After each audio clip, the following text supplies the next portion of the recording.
तो कितनी बजे बात की होगी? लैपटॉप आज होगा फ्री 11 के बाद। 11 बजे बात की। हाँ मतलब आज आज का बता रहा हूँ आज तो, क्योंकि वो करना पड़ेगा, मुझे थोड़ी ध्यान आएगी आज तो 12 को बदलना पॉसिबल नहीं है। तो बहुत बार सिर्फ 2 सेकंड के लिए जाते हैं उस फाइल पे कि देखो इधर इफेक्ट आ रहा है, फिर इधर आ गया है?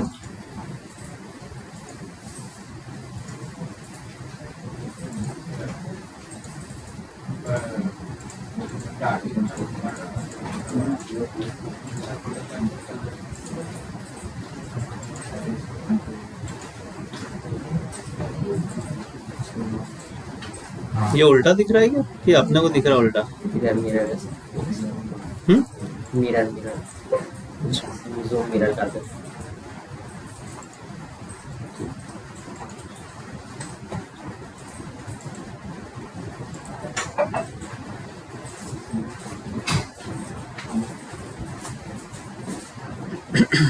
चलो हम देखेंगे फ्रीज, है ना? अब जैसा आप देख रहे हो स्क्रीन पे भी देखते जाओ। बना ली, एक डेटा बढ़ा लिया थोड़ा सा। देखो ये मेरा डेटा दिख रहा है 50 रो का, मैं और थोड़ा बढ़ा लेता हूँ। डेटा कैसे बढ़ेगा इजीली, देखो इधर देखो, ये हमने डेटा को कॉपी कर लिया, हमारे जितना डेटा बना उसको कंट्रोल सी और यहाँ नीचे आके पेस्ट कर दिया, तो और इतना डेटा आ गया। ये 98 रो हो गया। और चाहिए तो और नीचे लास्ट में जाके कंट्रोल वी करते जाता हूँ, बढ़ते जाए, बढ़ा रहा डेटा ऐसे ना, क्योंकि हम तो अभी फ्रीज देख रहे हैं उसके, है ना?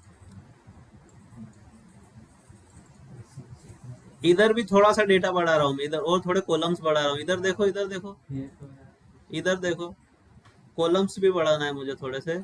तो या तो इसी डेटा को अभी चाहूँ तो कॉपी पेस्ट कर लूँ रेंडमली, है ना?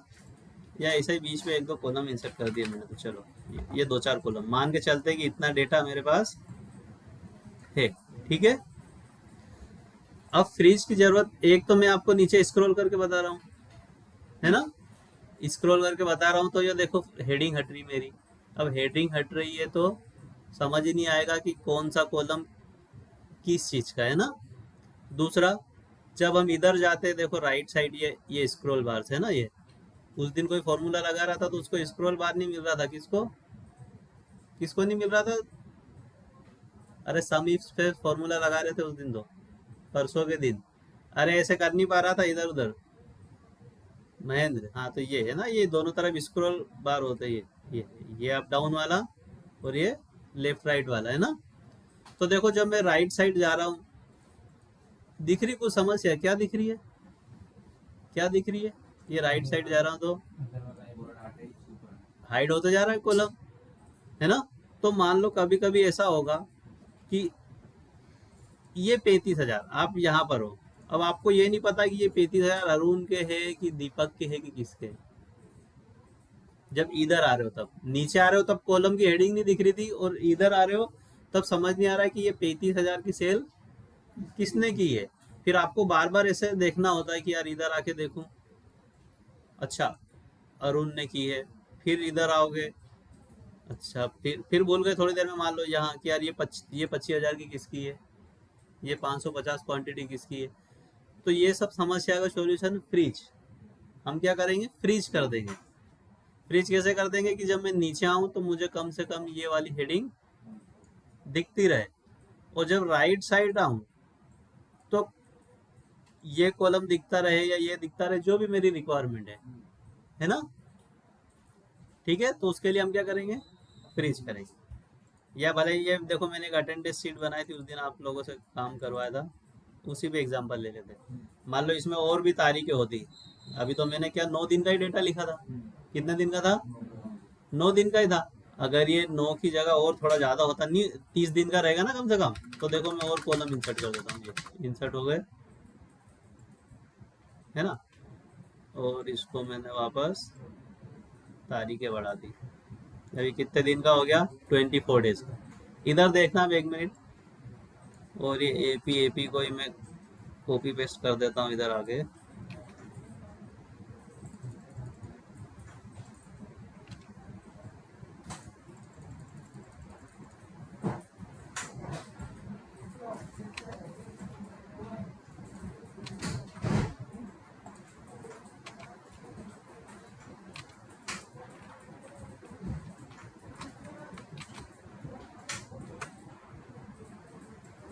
देखो अब इसमें ही मुझे दिक्कत आने लग जाएगी। अब देखना थोड़ा सा, मैं ऐसे ही रफली अभी डेटा कर रहा हूँ ना, कुछ अभी पढ़ा नहीं रहा हूँ आप लोगों को, मेरा डेटा तैयार कर रहा हूँ समस्या बनाने के लिए।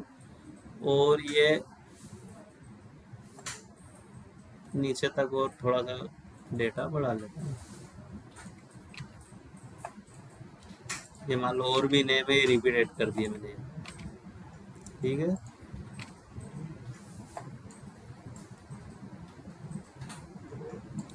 अब देखो अब देखो अब देखो, अब मुझे मान लो इधर ये 24 तारीख तक का डेटा है ना, मान के चलता हूँ मैंने 18 तारीख तक फिल कर लिया।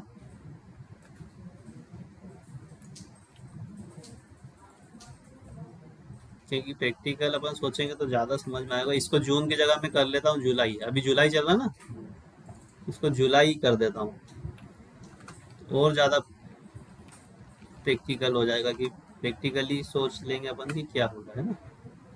मान के चलो ये एक्चुअल जुलाई की शीट है, ये अभी 24 तारीख तक ही लिया मैंने।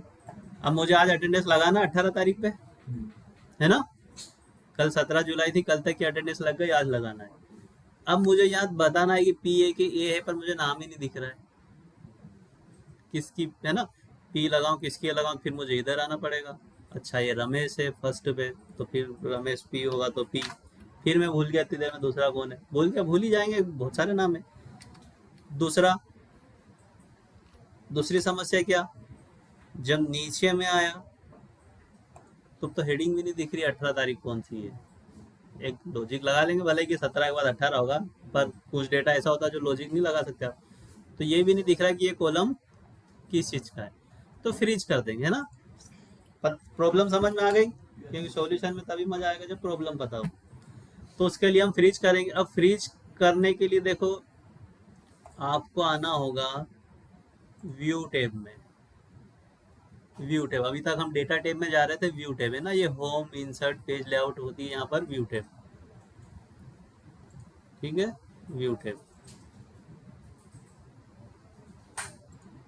आ गई, व्यू टैब में ये लिखा है फ्रीज पेन्स,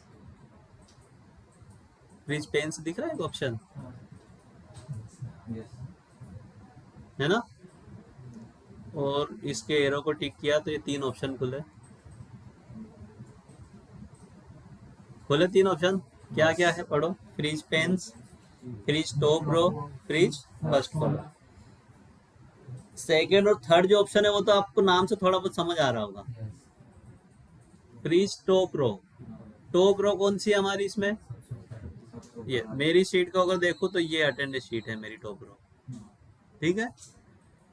इसको अगर मैं फ्रीज कर दूं तो मुझे क्या अभी लाभ मिलेगा क्या, अभी के रिक्वायरमेंट के हिसाब से जो मेरी, अगर इसको मैंने फ्रीज कर भी दिया, मान लो ये कर ही देता हूँ, मैं करके देखता हूँ, इधर देखो ये टॉप रो को मैंने, क्या कोई सेंस मिला, ये है फ्रीज, देखो दिख रहा 1 नंबर की रो हट ही नहीं रही है, पर इससे कोई फायदा ही नहीं हो रहा मेरा, है ना। क्योंकि मुझे तो क्या दिखाना था इसको, ये कोई टॉप रो तो है नहीं। हाँ अगर ये टॉप रो होती तो ये फ्रीज हो जाती तो मेरा काम हो जाता फिर भी, पर फिर सिर्फ डाउन के लिए होता, लेफ्ट राइट के लिए तो फिर भी काम नहीं होता, है ना, नहीं होता ना। अब अगर ये तीसरा ऑप्शन देखो फ्रीज फर्स्ट कॉलम, तो फ्रीज फर्स्ट कॉलम ये मतलब मेरा कॉलम फर्स्ट कौन सा था, सीरियल नंबर, ठीक है। इसको डाउन करने में कोई फायदा दिख रहा है क्या इसका, नहीं दिख रहा।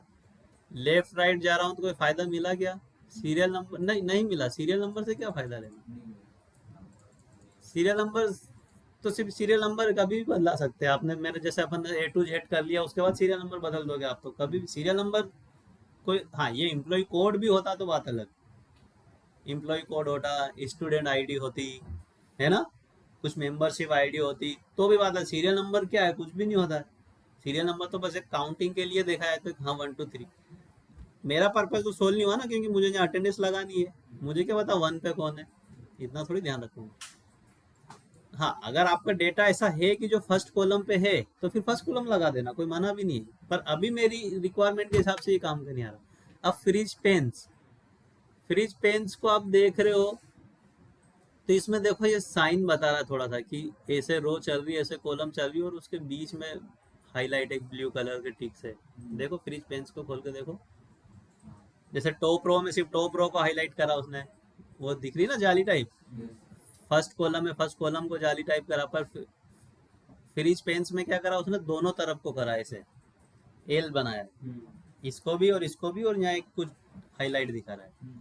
मतलब ये रो और कॉलम दोनों पे काम करेगा, है ना, ये रो और कॉलम दोनों पे काम करेगा। तो अब देखो फर्स्ट रो और फर्स्ट कॉलम के लिए तो हमने कुछ ध्यान नहीं रखा था, कहीं भी क्लिक हो तो लग रहा था वो, कहीं भी चाहे आपने कर्सर क्लिक कर रखा हो, टॉप रो का टॉप रो पे लग रहा था, फर्स्ट कॉलम का फर्स्ट कॉलम पे लग रहा था। पर इसमें आपको ध्यान रखना पड़ेगा, इसमें पहले तो आप ये डिसाइड करोगे कि मुझे कौन सी रो और कौन से कॉलम को फ्रीज करना है, पहले अपने को डिसाइड करना पड़ेगा। हर रिपोर्ट के हिसाब से अलग अलग हो सकता है रिक्वायरमेंट। मेरी अभी की रिपोर्ट के हिसाब से मेरा पर्पस है इसको हाईलाइट करना, मैं थोड़ा सा कलर कर देता हूँ ताकि आपको ध्यान रहे ना। एक तो इस रो को हाईलाइट करना है मुझे, और मैं चाहूँ कि मुझे क्या क्या दिखता रहे, जब मैं लेफ्ट राइट साइड जाऊँ तब क्या दिखता रहे, ये वाला नाम का कॉलम, ये मैंने हाईलाइट कर लिया आपको भी दिखाने के लिए ना। ये रिक्वायरमेंट है मेरी। अगर हो सकता है कि इस नेम के आगे स्टूडेंट आईडी भी होती, एम्प्लॉय कोड भी होता, और मैं चाहता है कि मुझे वो भी दिखता रहे, नाम तो दिखे ही दिखे, साथ में एम्प्लॉय कोड भी दिखे, तो मैं उस कॉलम को हाईलाइट कर लेता फिर। क्योंकि जिस कॉलम को मैं फ्रीज कर दूंगा ना, उसके पहले के सारे फ्रीज हो जाएंगे, ऐसा थोड़ी कि सिर्फ यही रहेगा, ये भी फ्रीज हो जाएगा, बस इसके बाद के नहीं होंगे फ्रीज। जहां आपने फ्रीज लगा दिया ना, उसके ऊपर ऊपर के तो सब फ्रीज ही रहेंगे। तो अगर मेरा यहाँ एम्प्लॉय कोड का भी कॉलम होता और मैं चाहता कि मुझे दिखे, तो मैं वहां से फिर फ्रीज करना चालू करता, है ना।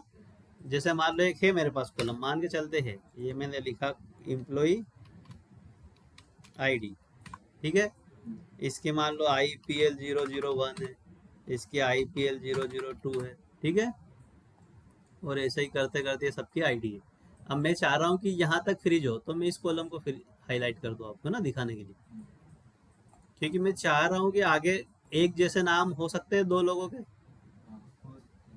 है ना, लेकिन आईडी तो एक जैसी नहीं होगी, तो ये थोड़ा बाइफरकेशन के लिए अच्छा हो जाएगा। तो अब मुझे मान लो इसको और इसको करना है फ्रीज, डिसाइड कर लेंगे अपन मन में, हाईलाइट तो मैं आपके लिए कर रहा हूँ, कोई हाईलाइट करना जरूरी नहीं है। जब डिसाइड हो जाए आपकी रिक्वायरमेंट के हिसाब से, उसके बाद अब क्लिक कहाँ करें ये डिपेंड करेगा। तो मुझे ऐसी एक सेल बताओ जहां पर अगर मैं क्लिक करूं, एक ऐसा सेल बताओ जहां पर मैं क्लिक करूं तो उसके पहले ये रो भी हो और उसी के जस्ट पहले कॉलम भी हो। एक ऐसा कोई सेल है जिस पे क्लिक करूं अगर, तो उसके जस्ट पहले रो दिखे और जस्ट पहले कॉलम भी दिखे। कौन सा सेल है ऐसा? C2 मतलब ये, इसके जस्ट पहले रो है क्या, वो कहाँ है, और इसके जस्ट पहले वो कॉलम है क्या जिसको फ्रीज करना है? D2, तो D2 में जस्ट पहले कॉलम तो आ गया, जस्ट पहले रो है क्या पहले, D3।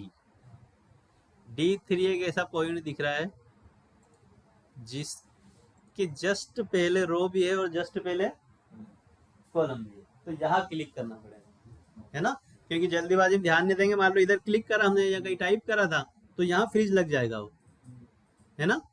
तो यहाँ मुझे क्लिक करना पड़ेगा, है ना, देखो उसके पहले होना चाहिए ना कि उसके ऊपर। मान लो अगर मैं यहाँ कर दूं क्लिक D2 पे, तो कॉलम की रिक्वायरमेंट तो मिल गई थी, पर रो कहाँ है उसके पहले। या फिर अगर मैं यहाँ कर दूं, कहाँ कर दूं, यहाँ, तो कॉलम तो मिल रहा है लेकिन रो मिल रही है क्या पहले, नहीं मिल रहा ना, दोनों मिलना चाहिए ना। तो ये बिल्कुल सही है D3। तो यहाँ क्लिक करूँगा और मैं करूँगा व्यू टैब में जाके फ्रीज, पहले मैंने फ्रीज लगा रखा था उसको हटा देता हूँ, फ्रीज पेन्स पहले लगा होगा तो अनफ्रीज का ऑप्शन आ रहा था, है ना। तो देखो अब जैसे ही नीचे आ रहा हूँ तो ये रो फ्रीज है, कितना भी नीचे चले जाऊँ ये हमेशा आपको काम देगा, कितनी रिपोर्ट आगे बढ़ाओ। और इधर राइट साइड जा रहा हूँ तो देखना, अब राइट साइड जाते हैं ना तो वो कॉलम देखो एम्प्लॉय आईडी और ये दोनों फ्रीज है। अब क्लियर दिखेगा कि ये इसका कॉलम, ये इसका कॉलम, ये इसका कॉलम, है ना। लगाओ, थोड़ा सा डेटा बढ़ाओ और फिर लगाओ, है ना। फिल्टर और फ्रीज, फिल्टर और फ्रीज ये तो पार्ट समझो आप एक्सेल के ना, ये हर रिपोर्ट में लगेंगे। एक बड़ी रिपोर्ट में फिल्टर भी जरूरी है और फ्रीज भी जरूरी है। ठीक है,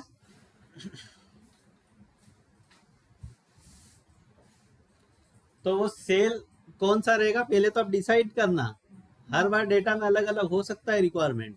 जैसे अभी मैं एम्प्लॉय आईडी नहीं था तो मैं बस एम्प्लॉय नेम वाले को फ्रीज करता, पर आईडी भी आ गई मेरे पास तो मुझे और भी बढ़ाना पड़ा। हाँ, आईडी को फ्रीज नहीं करना तो फिर वहां क्लिक नहीं करता मैं, फिर इधर करता। डिपेंड करेगा आपकी मर्जी, आप कितना फ्रीज करो और कितना नहीं करो। ऑलरेडी फ्रीज लगा होगा तो पहले अनफ्रीज होगा, है ना। किसी भी तरह का फ्रीज लगा होगा तो पहले अनफ्रीज होगा।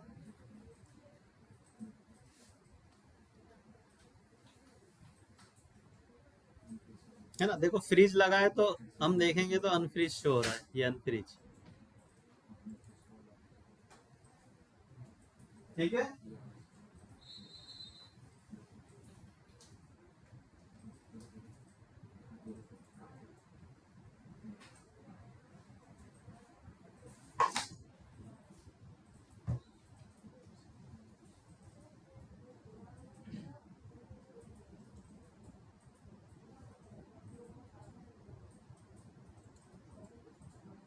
है ना। देखो ये किधर भी चलाओ, अब दिक्कत नहीं आएगी। ठीक है, अब उस दिन मैं आपसे वो फॉर्मूला लगवा रहा था सम इप्स का उस शीट पे, उस फाइल पे 1001 रो थी ना। आप जब नीचे आ रहे थे तो हेडिंग दिखना बंद हो रही थी। आप अपन चाहते हैं तो उस पर अपन क्या लगा लेते हैं, फ्री। कि मैं नीचे आऊं भी तो क्या होता है, मुझे वो ब्रांड एडिडास और मंथ और इनकी सबकी हेडिंग दिखती रहे। वो दिखती रहती है आपको, फिर आपको परेशानी नहीं होती थी ना कि कौन सा ब्रांड का कॉलम है, कौन सा किस चीज का कॉलम है, दिखता रहेगा वो।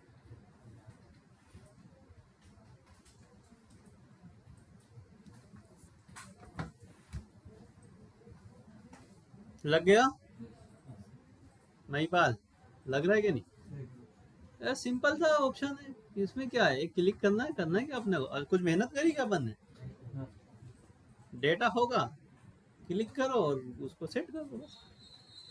ये तो मैंने थोड़ा आपको समझाने के लिए इतना करा, बाकी इतनी उसमें है थोड़ी कोई एफर्ट। एक सही जगह क्लिक करके सेट करना है बस।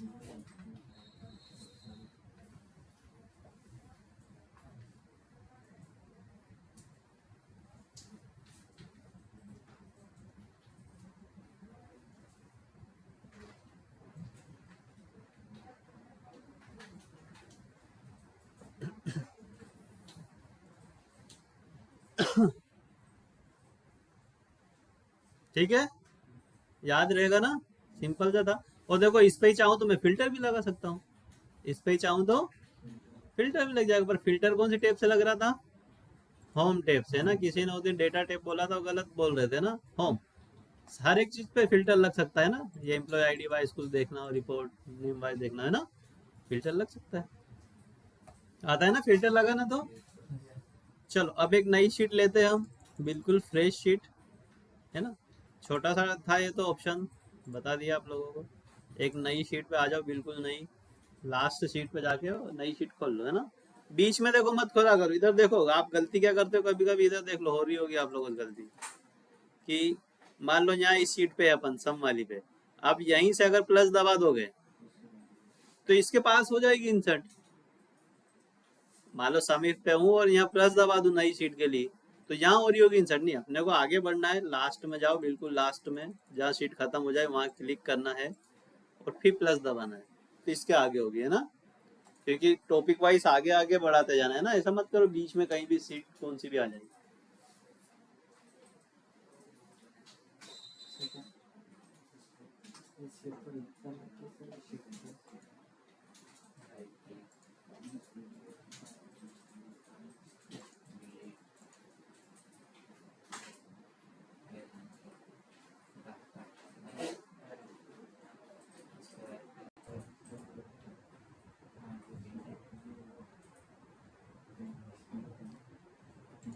चलो आ गए नई शीट पे, बिल्कुल नई शीट ओपन कर ली, नई शीट कर ली ओपन। देखो हम यहाँ पर अभी हम सम इफ वगैरह सीख गए, अरे सीख गए ना, पक्का सीख गए। कभी भी आपको मिल सकती फाइल, है ना, प्रिपेयर करने के लिए। सम इफ कब लगा रहे थे हम? जब पर्टिकुलर किसी का टोटल करना, क्योंकि सम वर्ड था तो सम चलेगा, पर इफ मतलब लो। तो अब हम सीखेंगे सिर्फ इफ, इसके साथ कुछ भी नहीं जुड़ा हुआ है, इफ, है ना। सिर्फ और सिर्फ क्या नाम है इसका? इफ। तो शीट का नाम तो लिख ही लो सबसे पहले, इफ, आई एफ, है ना, कुछ भी आगे पीछे उसके कुछ भी नहीं है, इफ लिखो शीट का नाम। शीट का नेम कैसे लिखते हैं? राइट क्लिक किया, रीनेम किया, और यहाँ पर लिख दिया इफ, ये लिख जाएगा ना, शीट का नाम लिख दिया हमने इफ। अब इफ के लिए थोड़ा सा अपने को लॉजिक लगाना पड़ेगा, मैं पहले समझा भी देता हूँ कि इफ होता क्या है।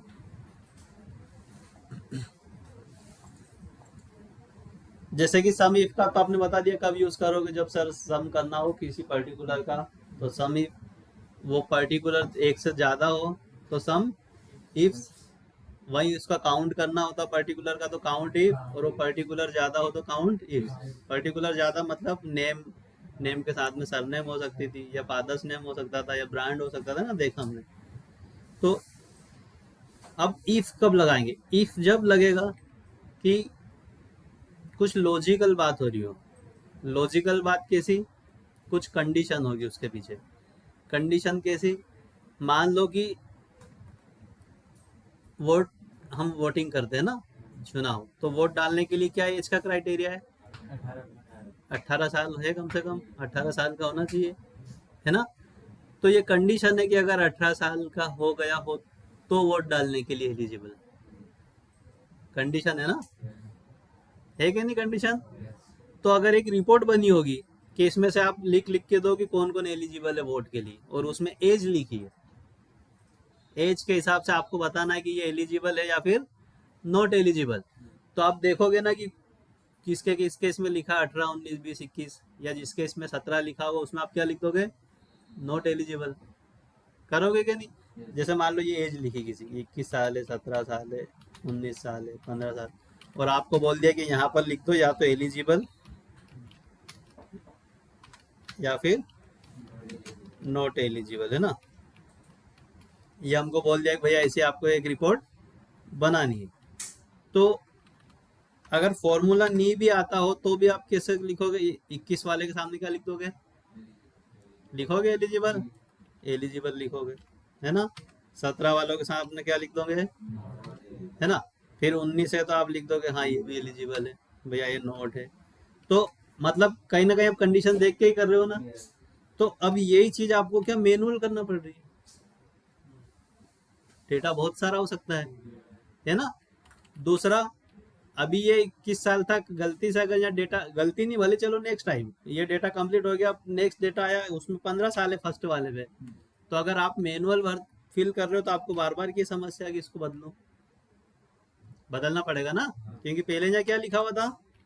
पहले ई लिखा हुआ था, आप 15 साल लिख दिया आपने, तो अब आपकी ये भी एक हेडक है कि आपको आप इस पे नोट लिखना है। ये 17 की जगह मान लो 20 का हो गया तो आपको इस पे लिखना क्या है? एलिजिबल है। तो ये सब समस्याएं खत्म कर देगा कौन? फॉर्मूला, इफ का फॉर्मूला, क्योंकि लॉजिकल बात यहाँ पर हो रही है। दूसरा, अगर मैं बोलूँ कि जो स्टूडेंट, मान लो हमारे स्कूल में चलता है 33 का क्राइटेरिया पास या फेल का, तो 33 या उससे ज्यादा लाएगा तो क्या है? नहीं तो है वही कंडीशन। अच्छा, इसमें सम का बोला गया कहीं भी? नहीं तो आप सोचो सम इफ लगा दूं क्या? सम की बात ही नहीं है। हाँ, अगर बोलते हैं कि इनको जोड़ दो, रमेश के कितने मार्क्स से जोड़ दो, तो सम इफ। यहाँ कोई जोड़ घटाव की बात ही नहीं हो रही, ना कोई काउंटिंग की बात हो रही। नहीं तो आपको लगे काउंटिंग बोल तो रहे सर 33, हमको तो बोल रहे कि अगर ऐसा हो तो ऐसा कर दो, अगर 33 या उससे ज्यादा ला रहा हो तो पास, नहीं तो फिर सब, है ना, लॉजिकल। अब आप बताना कि ये लॉजिकल है कि नहीं। मान लो हमारी कंपनी की पॉलिसी की जो 1 लाख रुपए से ज्यादा की सेल करेगा उसी को कमीशन देंगे, नहीं तो नहीं देंगे। ये लग रहा है लॉजिकल? क्या इसमें क्या क्राइटेरिया आ रहा है? 1 लाख रुपए तो कंपनी से बोलेगी आपको, वहां कोई फॉर्मूले बोल के नहीं देगा। वहां तो ये बोलेंगे कि भैया एक कमीशन की लिस्ट बनाओ, बस उसी को देंगे जिसने 1 लाख से ऊपर की सेल करी। तो अपने को निकालना उस बात, उस बात में से हमको लॉजिक निकालना है कि ये इस फॉर्मूले से रिलेट कर रही है ना। ठीक है, तो चलो फिर एक छोटा सा डेटा बनाते हैं हम। यहाँ लिखते हैं स्टूडेंट्स नेम और यहाँ लिखते हैं मार्क्स, सीरियल नंबर भी लिख देंगे भले ही, और यहाँ लिखते हैं रिजल्ट। एक सीरियल नंबर भी बना लेते हैं, सीरियल नंबर 1 2 3 4 5 6 7 8 9 है ना। आप लोग सीरियल नंबर ऐसे ही लिख देना जैसे आप लिखते हो, ठीक है, ड्रैग करके। नेम उधर से उठा लेता हूँ मैं, तो कहाँ से, पुरानी शीट के है ना हमारे पास नेम, है ना। उधर से ही कॉपी करके नेम पेस्ट कर लो यहाँ पर, है ना, कर लो, उधर से ही पेस्ट कर लो।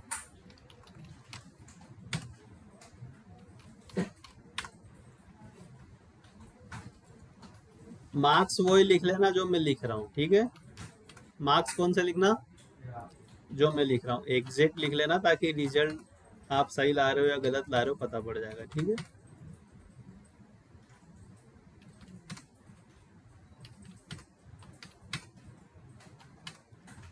मार्क्स मेरे वाले ही लिख लेना, है ना, ध्यान रखना।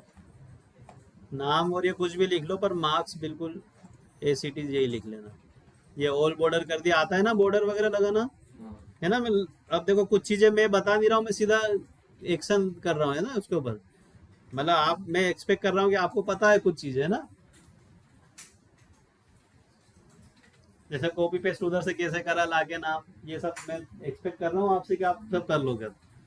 बोल्ड वगैरह कर दिया मैंने, बॉर्डर कर दिए, कंट्रोल एस करते जाओ बीच बीच में, है ना, कंट्रोल एस कर लिया करो, है ना, हर थोड़ी देर में।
हो गया, चलो। अब मान लो मुझे रिजल्ट लिखना है, बताना है कौन पास है और कौन फेल है।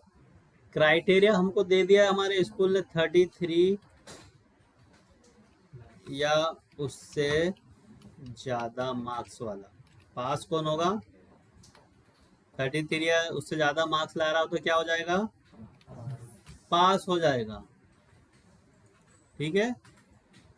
ये हमको एक क्राइटेरिया उन्होंने बता दिया कि भैया ये क्राइटेरिया है, 33 या उससे ज़्यादा मार्क्स जो भी अर्न कर रहा है वो पास है, नहीं तो क्या हो जाएगा, नहीं तो हो जाएगा फेल, ठीक है। ठीक, अब है लॉजिक, कंडीशन है, कोई सम का नहीं बोला, कोई काउंट का नहीं बोला है, किसी तरह का कुछ नहीं बोला है, तो ठीक है।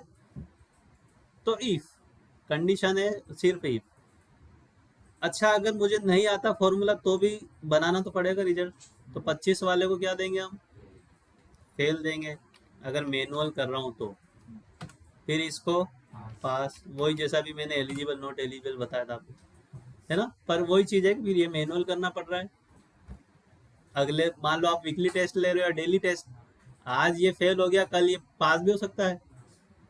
तो अगर ये फिर से टेस्ट देगा और यहाँ मार्क्स चेंज हो गए, तो मैं तो यही कोशिश करूंगा नहीं कि यार पूरा का पूरा फॉर्मेट कॉपी करूं। मान लो मुझे नेक्स्ट मंथ ही टेस्ट लेना है, तो क्या पूरे 1000 स्टूडेंट के नाम फिर से थोड़ी लिखूंगा मैं तो पूरा स्ट्रक्चर उठा के कॉपी पेस्ट करूंगा, बस बदलना क्या रहेगा मुझे, ये जो नए मार्क्स है वो। तो मैं तो यही चाहूंगा कि यहाँ 25 को अगर मैं 40 करूँ तो अपने आप क्या हो जाए, पास भी हो जाए।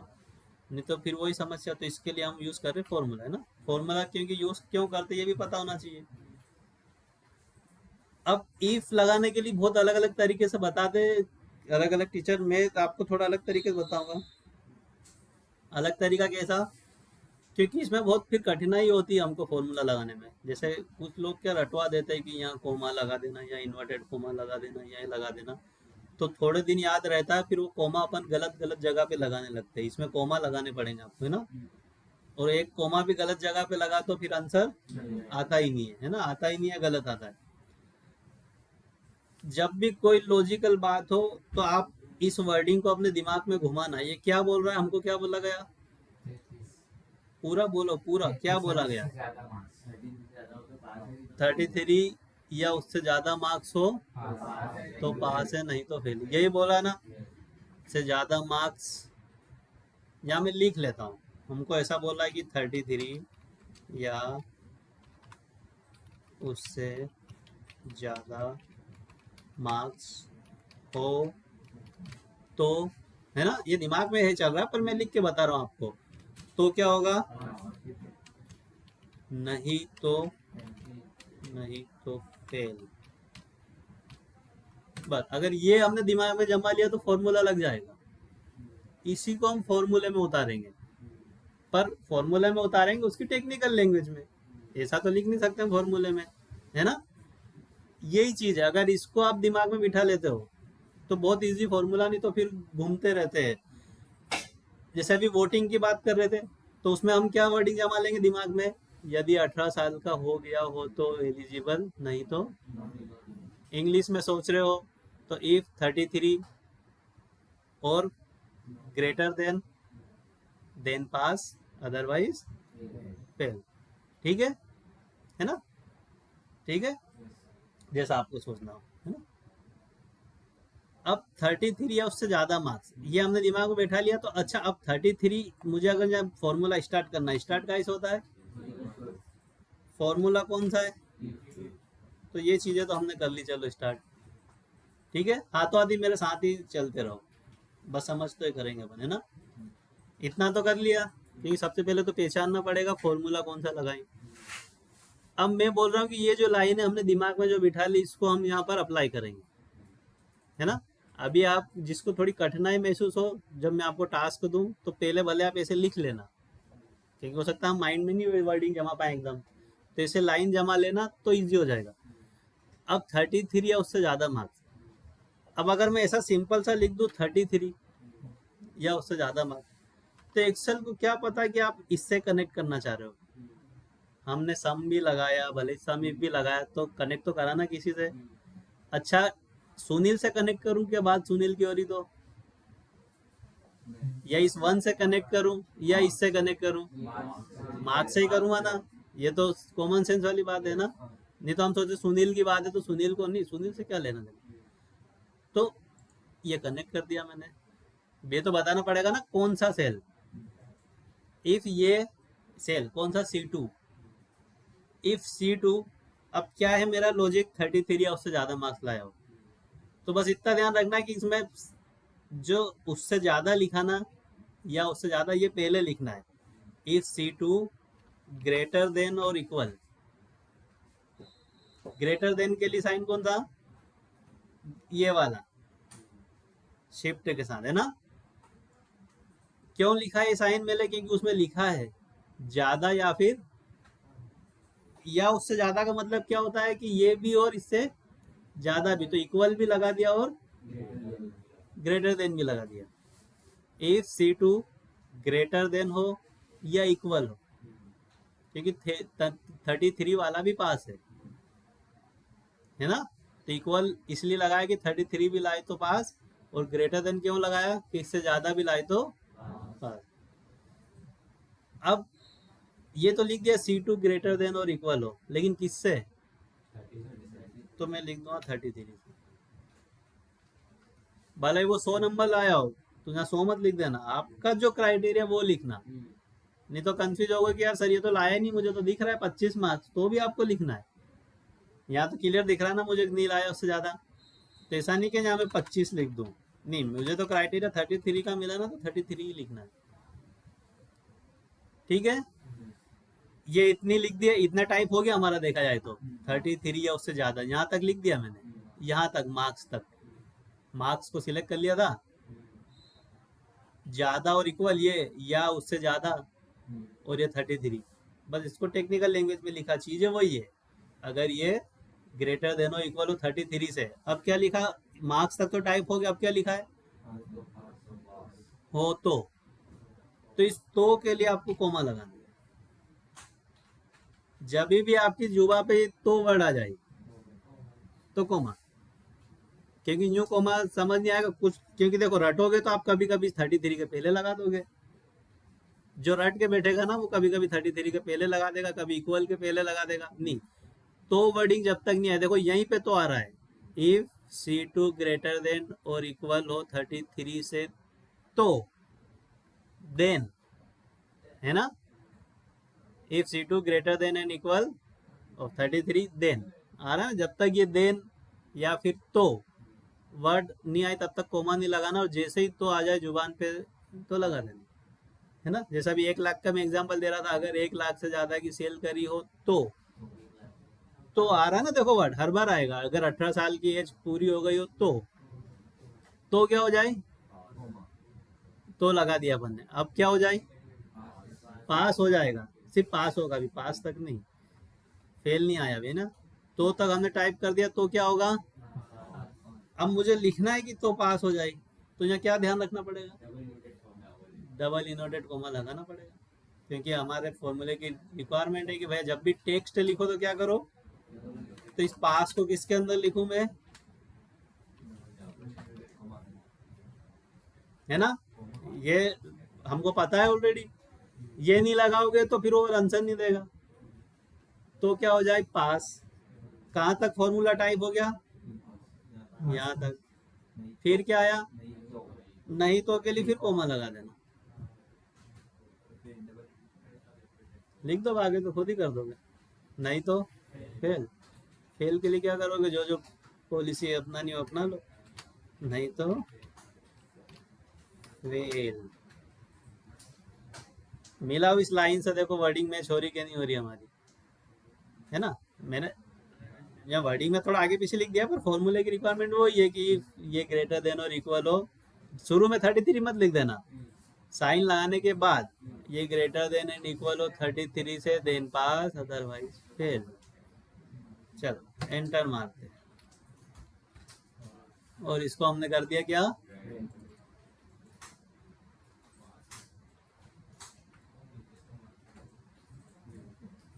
अब नंबर्स बदल के देखो, किसी 85 वाले को मान लो मैं कर देता हूँ 20, तो क्या हो जाएगा, अपने आप फेल हो जाएगा, अगर मार्क्स चेंज होते हैं तो अपने आप आंसर बदल जाएगा, 25 वाले को ज्यादा दे दोगे तो पास हो जाएगा, 90 वाले को कम दे दोगे तो फेल हो जाएगा, है ना।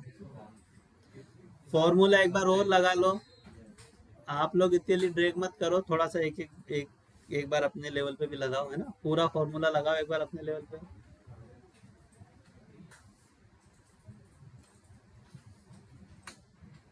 लगाओ एक बार,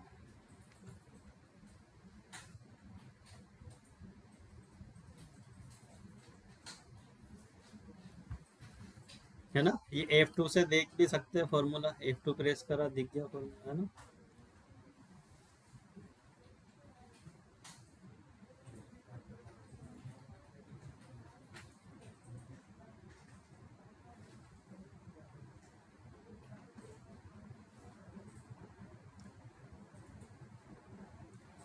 कम से कम 25% एक्सेल इस फॉर्मूले से कवर होता है इंडस्ट्री में, है ना, तो इसको थोड़ा ढंग से पढ़ेंगे, अभी एकदम कंप्लीट नहीं हुआ अभी, और इसमें बहुत सारी चीजें हैं ना, अलग अलग चैलेंजेस आएंगे आपको।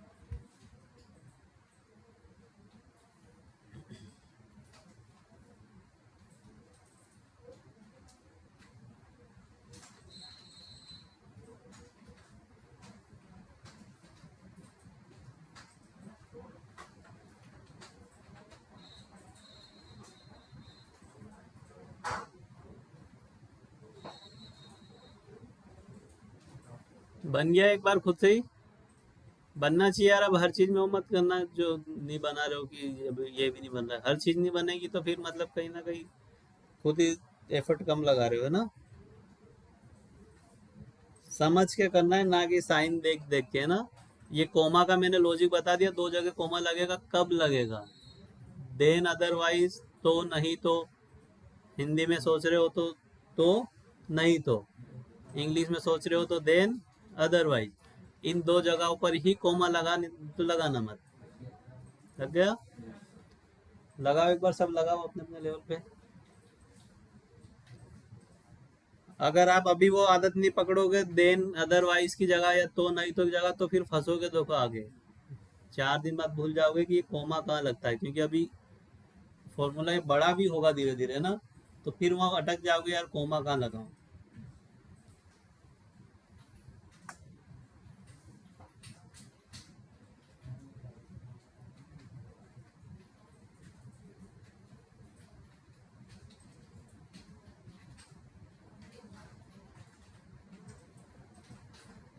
किससे नहीं बना है? नहीं बना हो तो बताओ, मैं थोड़ा हेल्प करा सकता हूँ। बन गया?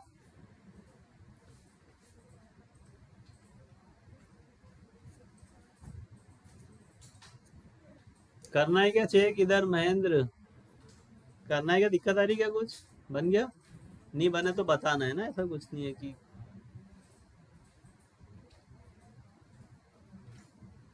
या कहीं कोई चीज क्लियर नहीं हो रही कि सर ये क्यों लगाया, ये डबल इन्वर्टेड कोमा क्यों लगाया, ये कोमा क्यों लगाया, ये ये दो साइन क्यों लगाए, है ना? अगर कहीं ऐसा कुछ इश्यू आ रहा हो तो पूछ लेना।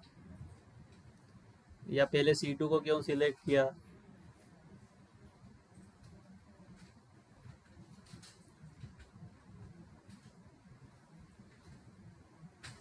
सभी से बन गया? किससे नहीं बना अभी तक, ये बता दो यार एक बार। नहीं बना है? हाँ तो पूछो फिर। हाँ, देखते हैं ना क्या क्या इश्यू आ रहा है, बताओ। बताओ मेरे को। अब देखो ये यहाँ कोमा क्यों लगा दिया, फिर वही बात आ रही। मैं यहाँ शुरू में कोमा क्यों लगा दिया है, बताओ। नहीं ऐसे गलती थोड़ी लगता है क्या। डिलीट करो उसको, अरे यार इसको काटो।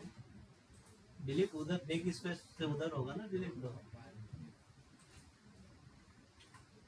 है ना? वो कोमा की जगह, अभी तो मैंने समझाया कोमा कब लगेगा।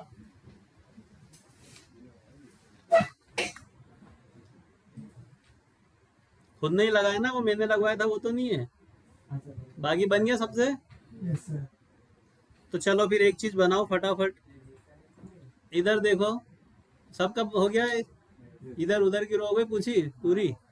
चलो इधर देखो फटाफट, ये मैंने 1 लाख लिखा, ये मैंने लिखा 85,000, ये लिखा 75,000, ये लिखा 150। जल्दी जल्दी लिखना थोड़ा सा, है ना? ये अमाउंट और ये स्टेटस, है ना?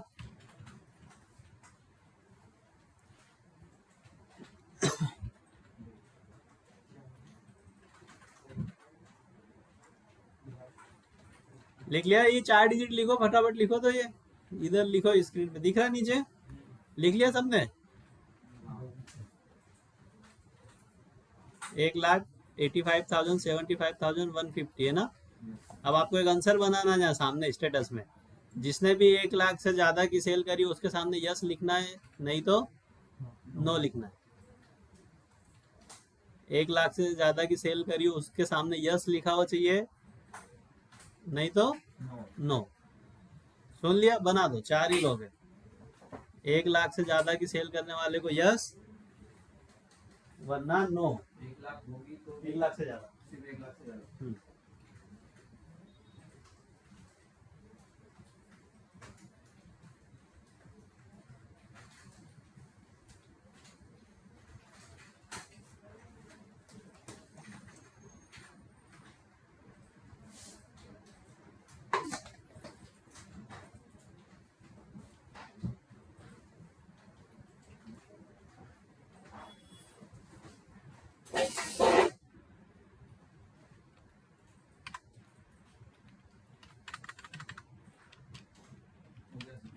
हो गया?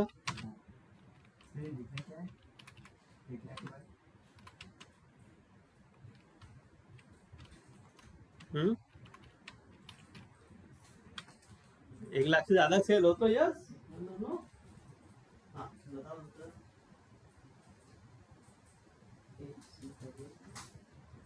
हाँ बिल्कुल सही है ना।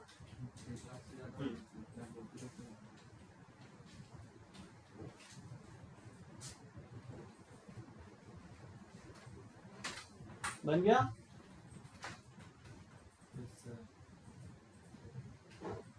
गलत है, चेक करो क्या गलत है, अपना भी गलत है। अनंत बताओ आंसर है। कहाँ है? नहीं ये जो भी लिखा है 1 लाख।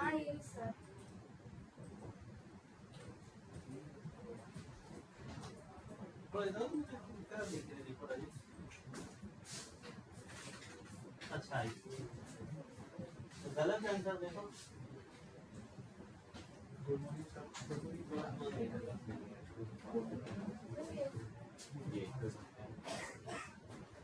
गलत आंसर इसका सही है बस। मेरा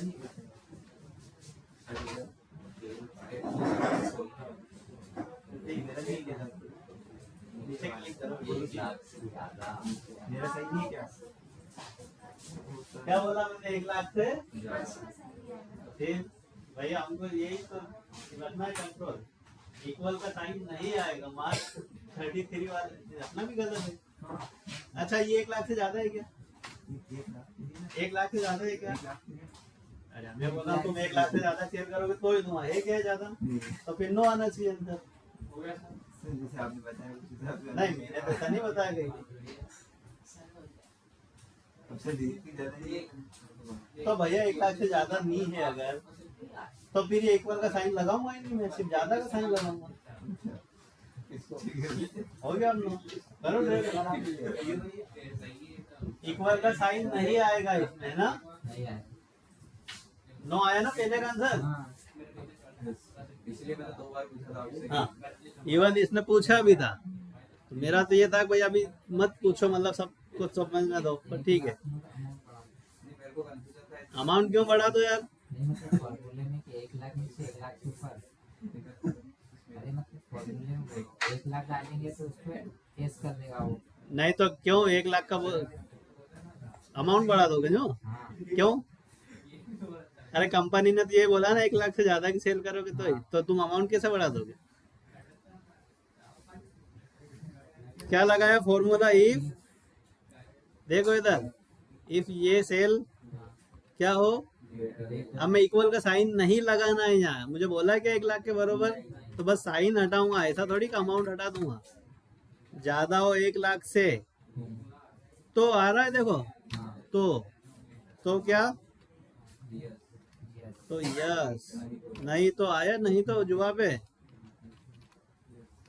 ये आएगा हर बार आएगा आपको है ना तो नहीं तो जवाब है। ठीक है रुको रुको मैंने क्या कर दिया। अच्छा 10 लाख लिख दिया है ना।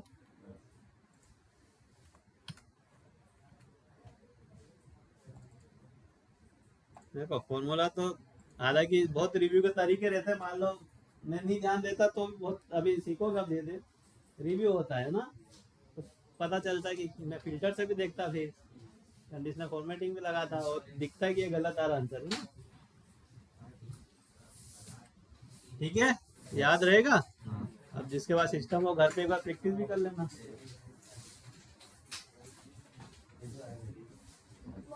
अपनी अपनी एक्सेल फाइल बंद करा करो सेव करके चालू रहती है कल देखा मैंने है ना। एक्सेल फाइल बंद करा करो।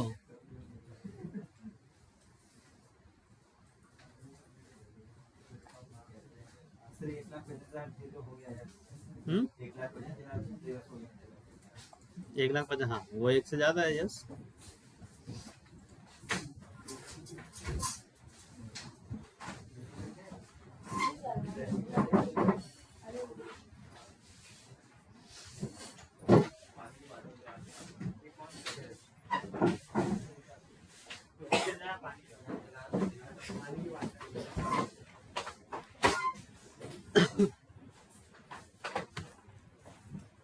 अभी तुम लोग उधर जब वेट करे थे तब क्यों नहीं पानी पिया? अभी यहाँ वेट कर रहे थे ना, मतलब इधर आके ही क्यों प्यास लगती है? नहीं तब ये था ना उधर।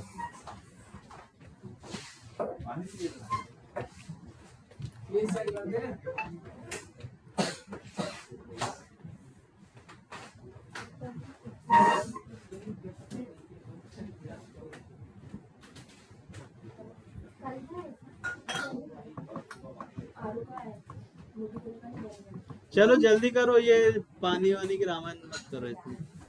और पीना हो तो अपनी अपनी बोतल चुपचाप रखो और पियो, पीने का मना नहीं है।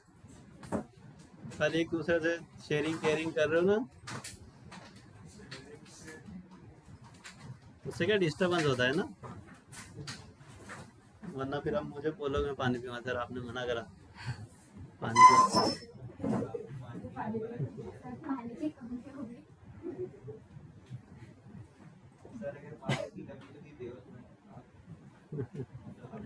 नहीं तो हम तो बोलते हैं ना अपने पास रखो पानी की बोतल चुपचाप। तुम्हारे ही माथे मतलब पूरा पानी है ना। वाटर सप्लायर बनने की है ये, बिजनेस खोल सकती है। देखो अभी से उसकी लिंक जुड़ रही है। तुम तो सबको एक एक बोतल ला के दे दो 10-10 रुपए की रोज, कमीशन ले लेना है। महीने बाद तक तुम इतने 40 स्टूडेंट है, सबको पानी की बोतल लाओगे, तुम्हारा फायदा ही होगा ना। नहीं नहीं पैसे देंगे वो।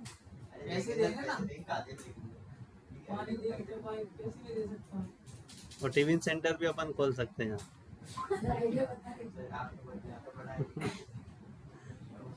तो मैं बोलूँगा मेरे पढ़ाए हुए बच्चे देखो टिफिन सेंटर भी चलाते हैं, ऐसी बात नहीं है। मतलब अच्छा है, बिजनेस तो बिजनेस होता है कोई भी। अभी टीसीएस देखेंगे ना अपन, स्क्रैप के टाइम, टीसीएस के टाइम स्क्रैप देखेंगे। चलो करें शुरू, हो गई नींद वींद पूरी हो गई सबकी, तो शुरू करें, है ना चंचल?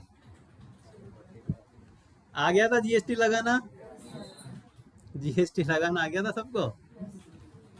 लास्ट हमने काय पे लगाया था? परचेस पे। अब मुझे भैया थोड़े से पुराने स्टूडेंट शांति से देना, मतलब जवाब आपको भी देना है पर इनको परेशान करने के बाद। पुराने मतलब 1 2 3 भूपेंद्र, हाँ पुराना चावल है हमारा, बाकी सब आंसर देंगे ना। पुराना मतलब जिसने टेली एक बार थोड़ा सा पढ़ा है उसको छोड़ के। मुझे बताओ सेल्स कितनी है अपनी टोटल? सेल रजिस्टर में बताओ पहले, सेल रजिस्टर में जाओ फटाफट, सेल्स रजिस्टर देख के बताओ। अलग हो कि चलेगा, मान लो मेरे से मैच नहीं हो, ये मेरी भी सेल में ओपन कर लेता हूँ। ये रही मेरी सेल, कितनी है ध्यान रखना, जिसका अलग है वो भी अपना डेटा ध्यान रखना, और इधर मेरा भी डेटा देखना। अलग है, अलग है मतलब क्या? 42 लाख है और 65,000 है ना। जिसका डेटा अलग हो वो भी अपना डेटा ध्यान रखे कि इतनी थी। देख लिया, देख लिया। अब चलो आते हैं P&L पे, profit and loss. Profit and loss पे आते हैं। कितनी सेल हो रही है? प्रॉफिट एंड लॉस में सेम टू सेम सेल आ रही है? अरे पहले 42 लाख थी ना, अब कितनी है? कितनी सेल दिखा रहा है? तो ये अलग क्यों है? ये अलग क्यों है भाई? आपकी कंपनी सेल पूछेगी, आप अगर ये बता रहे हो या वो, तो अलग हो जाएगा, गलत हो जाएगा। प्रॉफिट एंड लॉस में सेल आती है ना, तो मैं इधर से बताऊं कंपनी को या उधर से देख के बताऊं? क्योंकि अलग आ रही मेरी, तो तुम्हारी सेम आ रही है। कैसी बात कर रही हो तुम? तो तुमने सब गलत सलत कर रखा है। चलो तुम्हारा डेटा छोड़ते हमारा ही बताओगे। ये अलग कैसे आ रहा है? और अगर अलग आ रहा है तो फिर तो गलत बता देंगे आंसर अपन। गलत बता रहे ना, बताना हमको क्या था, बता क्या दोगे? काय को पूछ रहा है? जीएसटी की वजह से इफेक्ट आ रहा है। सेल्स रजिस्टर में इंक्लूसिव ऑफ जीएसटी है, और P&L में जीएसटी आता है क्या? ये तो बैलेंस शीट में चले गया होगा जीएसटी वाला पार्ट। तो प्रॉफिट एंड लॉस में कौन सा सेल आता है? Only sale, turnover. अब मैं बोल रहा हूँ तुमने गलत करा, मतलब तुमने क्या कल सेल का बिल बना उसमें जीएसटी लगाई, उसके बाद भी क्यों नहीं इफेक्ट आया? फिर गलत, सेम तो आना ही नहीं चाहिए P&L और वो सेल। तुमने सेल रजिस्टर खोला था कि सेल का लेजर खोला था? सेल रजिस्टर की बात हो रही है। तो यहाँ प्रॉफिट एंड लॉस में जो सेल आती है वो ओनली सेल है, नेट सेल है ना, ठीक है। चेक भी कर सकते हो, देखो यहाँ इंटर करो इंटर, है ना। फिर इस 37,30,000 को और इंटर करें। अब ये हमने जो जीएसटी लगाया था 24,60,000 वाले बिल पे, देखो नेट अमाउंट बता रहा, बस बाहर पूरा अमाउंट का बता रहा है ना। अच्छा तुमने इंटर करके चेक करके ही बताया। हालांकि ये यूं ही आना चाहिए ना, मुंह जुबानी चीज, ऐसा नहीं कि डेटा देख के, है ना। इंटरव्यूअर इस तरह की चीजें भी पूछते हैं, इस तरह से भी उलझाते हैं ना, कि सिर्फ टेली सीखा होगा तो नहीं बता पाएगा, थोड़ा अकाउंट आता होगा तो बता देगा, इस तरह की चीज भी पूछ लेते हैं। जीएसटी कहाँ दिख रही होगी? बैलेंस शीट में दिख रही होगी। देखो हमारी बैलेंस शीट में आ गई जीएसटी, अभी तक नहीं थी, हमने बिल डाले तो अब दिख रहा होगा ड्यूटी एंड टैक्सेस, ये रहा, दिख रहा ना duty and taxes. Duty and alt F1 करो, ड्यूटी एंड टैक्सेस कितना बता रहा? -283। तो इसका क्या मतलब हो रहा? इसका क्या मतलब हो रहा -283 का?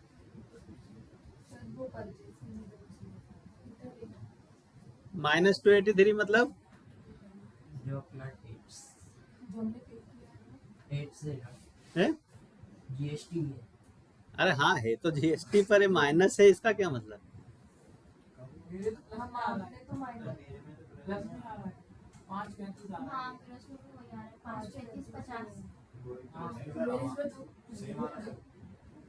अल्ट F1 करा ड्यूटी एंड टैक्सेस। सर इनकी लाइबिलिटी भी अलग है, करंट लाइबिलिटी। सर परचेज की नहीं डाली थी इसलिए भी और बहुत परचेज की एंट्री नहीं डाली तुम लोगों ने? हमने परचेज की एंट्री में जीएसटी नहीं लगाया। कहाँ लगा क्यों नहीं लगाया? मेरे पास तो नहीं है। अरे यार पहले तो तुम डेटा सही करो यार। कल किसने किसने परचेज में जीएसटी नहीं लगाया? तो लगाओ तुम। मेरे पास तो नहीं। खोलो ना डीएपी, तो श्याम का लेजर डीएपी खोलो। तुमने तो लगा लिया था ना परचेज की एंट्री? तुमने लगा दिया था परचेज, तो माइनस में आ रहा होगा ना। कहाँ लगाओ यार जीएसटी।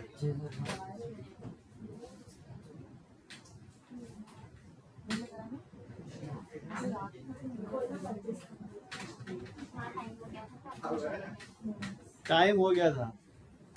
कहाँ से टाइम?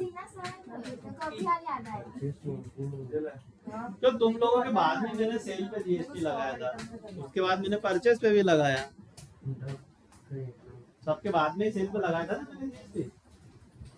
बना और बात भी हुई थी हाँ कि इसमें तो शाम का ही लेजर सही करना है, बस लगाओ लगाओ जल्दी लगाओ।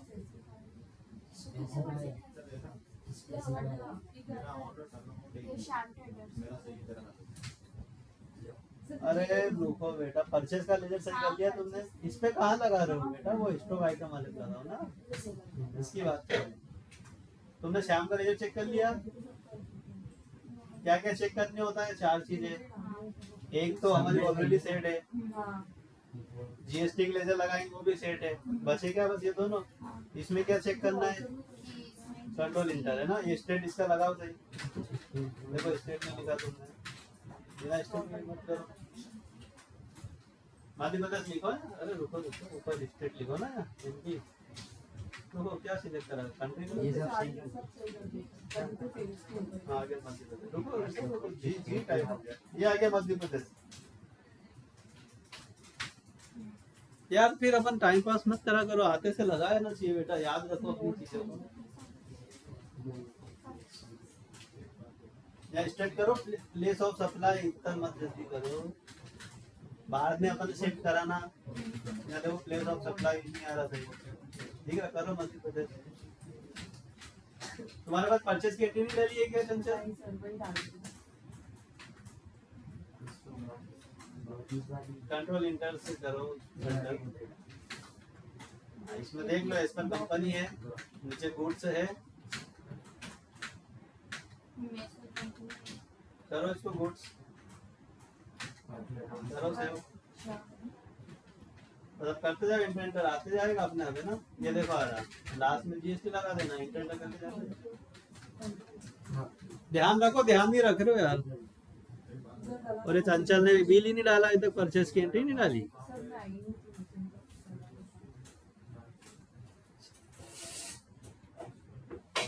करो जल्दी यार।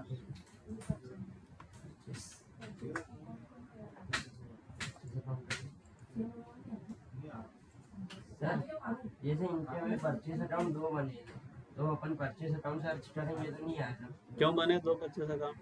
उनका मुझे पता नहीं। मतलब कल क्रिएट करा था यहाँ पे जब परचेज की एंट्री डाली थी, तो फिर वो अब वो लिस्ट ऑफ लेजर में नहीं दिख रहा। अल्टर में जाओ, परचेस के लेजर अल्टर करो फटाफट। उसमें इन्वेंटरी वैल्यू आर अफेक्टेड करो, जीएसटी की सेटिंग भी करो साथ साथ। नहीं वो तो हो भी तो आइडिया सर 2 अकाउंट बता रहे हैं। अरे किसी भी एक को ले लो जिसमें एंट्री डालना सर हो। क्या बोल रहे थे आप? Inventory value are affected option आ रहा होगा, उसको यस करो। हाँ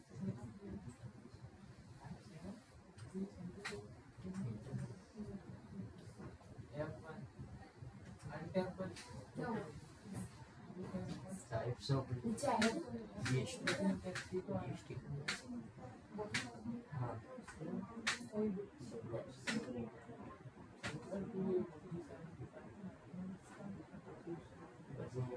सर इससे सब दवा हाँ सर मैं जो बताया वो सब लगा जीएसटी भी आ रहा तो तो अपन सब सही कर लिया, वो भी जीएसटी भी आ रहा। नहीं जीएसटी कुछ भी नहीं आया जी। जीएसटी आ रहा उसका कुछ भी आ रहा।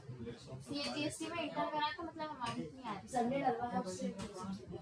सर एक बार इधर लीजिए। और चंचल ये एंट्री तुमको ही करना पड़ेगी, कोई हेल्प नहीं कराएगा ना। उसका रीजन बता रहा हूँ मैं तुमको क्यों करना पड़ेगा। तुमने अभी स्टेट बाद में सिलेक्ट करा ना, हो सकता है तुम्हारी इसकी डिटेल में वो स्टेट नहीं लिया हो उसने।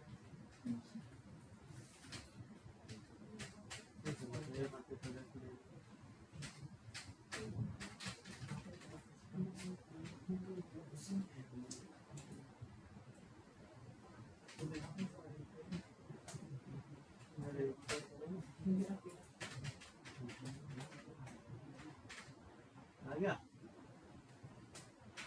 आ गया क्या नहीं हो रहा सर?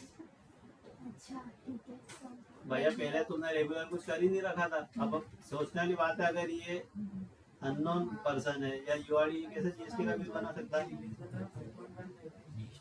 ये यूआरडी है तो हम इसको जीएसटी का बना सकते हैं, पर अगर ये खुद यूआरडी है तो ये किसी को जीएसटी का बिल बना सकता है क्या? तो ये यहाँ पे सेट मिलता है ना, बहुत सारे कारण।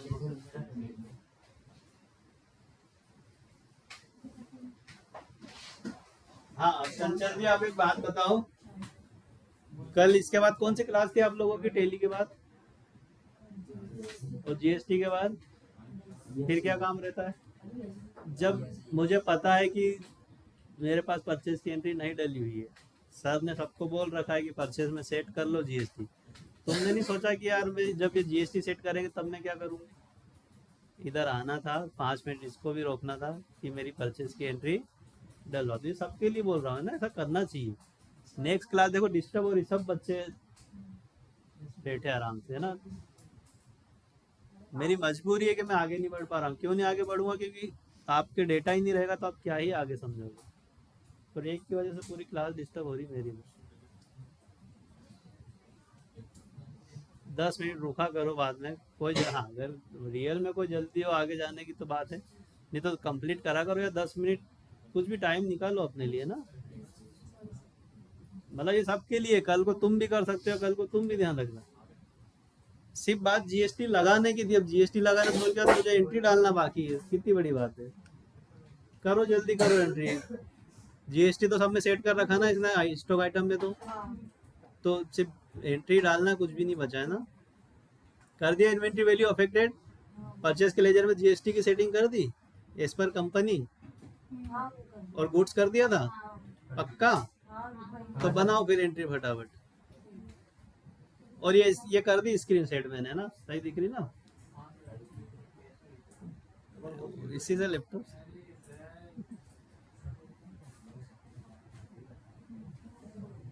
वहीं से जहाँ उस दिन मैं ओपन कर रहा था, पर क्लास की जल्दीबाजी थी फिर मैंने हटा दिया।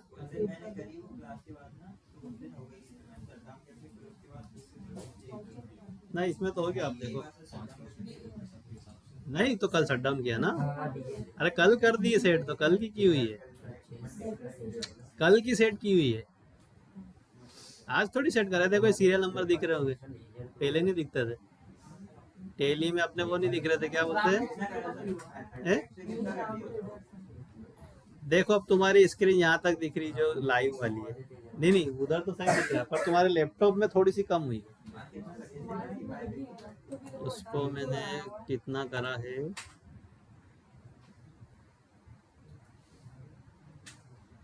ये इसको तो 100 ही रखा है, ये वाली को जो 1300 होती है ना, इसको 1200 कर दिया।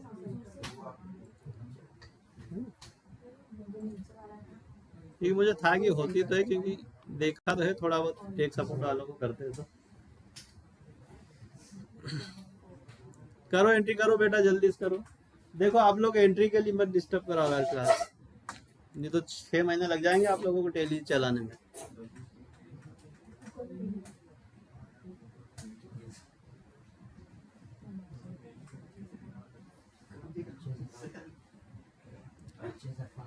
और अंश वो मेरा सीपीयू लगवा देना यार।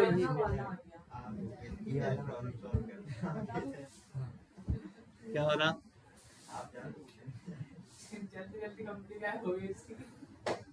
फिर से एक बार सिस्टम रिस्टार्ट करो और मेरा सीपीयू लगवा देना अंश।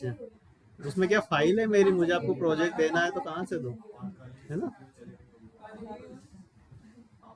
मेरा सीपीयू लगवा देना, भले ही कनेक्ट हो तुम्हारा लैपटॉप कर लेंगे, फाइल लेने के लिए तो चाहिएगा। नहीं वो लाया था उस दिन, यही कहीं होगा कौन सा, एक दिन लगाया भी था उसने, मेरा सीपीयू एक दिन लगा दिया था उसने। वो संस्कार को पता है, बस लगवा देना तो।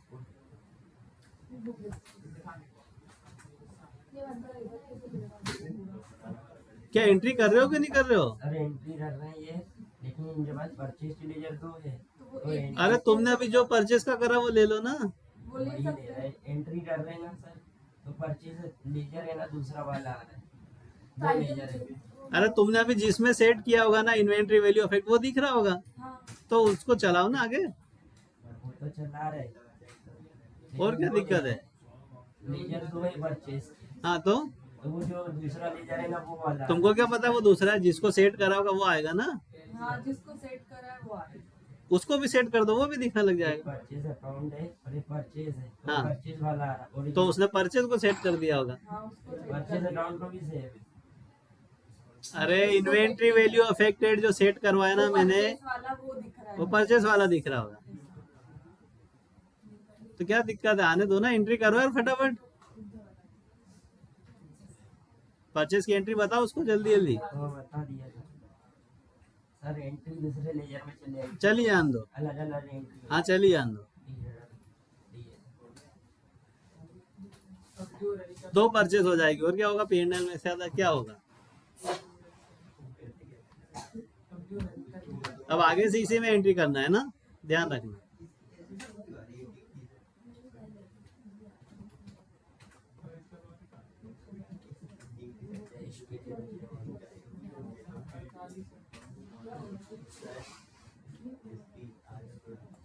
अब वो कंपनी उसने डिलीट कर दिया कि मुझे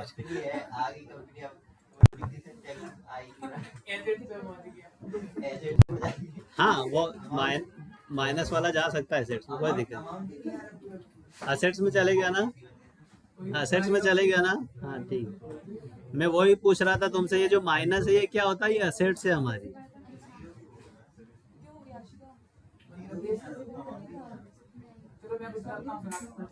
उस केस में एंट्री कम होगी। ये जो माइनस, देखो लाइबिलिटी माइनस मतलब क्या होता है, असेट्स। ड्यूटी एंड टैक्सेस हमारी लाइबिलिटी होती है। ये क्यों माइनस में आ रही, क्योंकि परचेज ज्यादा करी है। अरे परचेज पे इनपुट मिला ना, ज्यादा खरीदा और बेचा कम है, तो इनपुट पड़ी मेरे पास। एंटर करके देखो, ये डेबिट साइड दिख रही है जीएसटी, तो असेट्स हुई ना मेरी, इसलिए माइनस शो हो रही है ना वो। तुम लोगों की अकाउंटिंग और ये बहुत, हाँ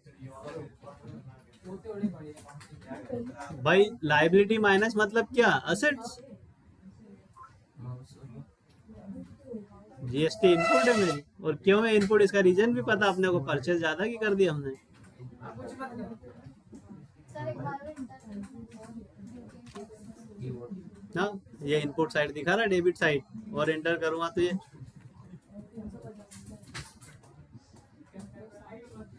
हो गई एंट्री। पता चला जीएसटी नहीं लगेगा तो फिर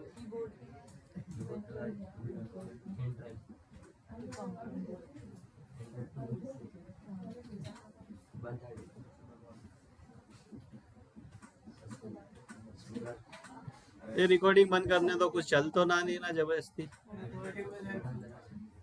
काइस होगी बंद ये इससे।